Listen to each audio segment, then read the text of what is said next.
So this is an online application and delivery na. So request for PSA marriage certificate, death certificate, send more online through psahelpline.ph. So kung ikaw ay gusto mo mag-request ng PSA ng marriage certificate, send more. So nakahasal ka, sobrang busy mo, so I think kailangan mo itong mapanood.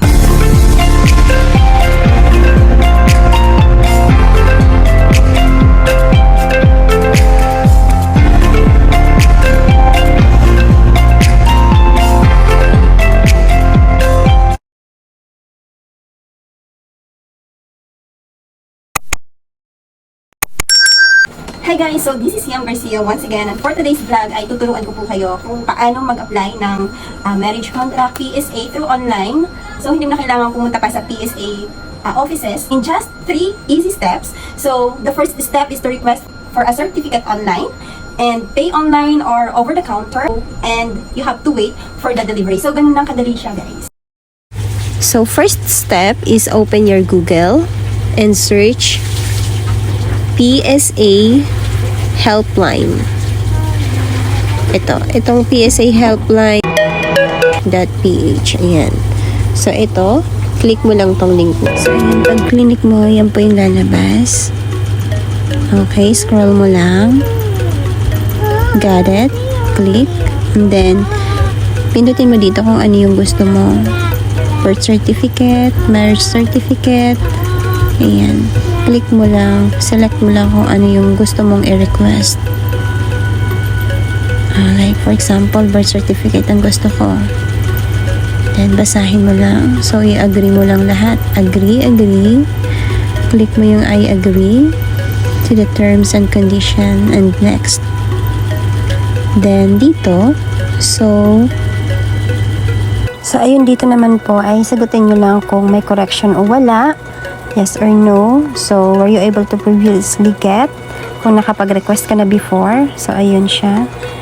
Tapos, ayan. Yung request details ko is birth certificate po ang hinihingi ko. So, ayan.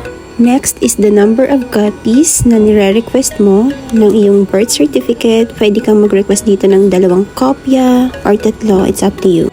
So, ayan. Fill upan mo lang po itong mga details na hinihingi.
So, dito naman yung requester's details. Ibig sabihin kung sino yung nagre-request.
So this time, don't forget to screenshot kasi andyan po yung reference number para makapagbayad po kayo doon sa inyong desired payment channels.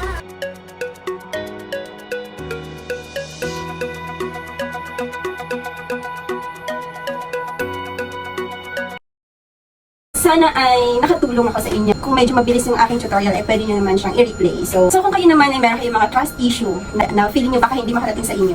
So, on my case, ako nag-try ako dito. So, naka-address siya sa office namin. So, pero hindi ko na tinuloy guys kasi parang feeling ko mas mura dito sa amin sa SM Center kasi malapit lang din naman kami.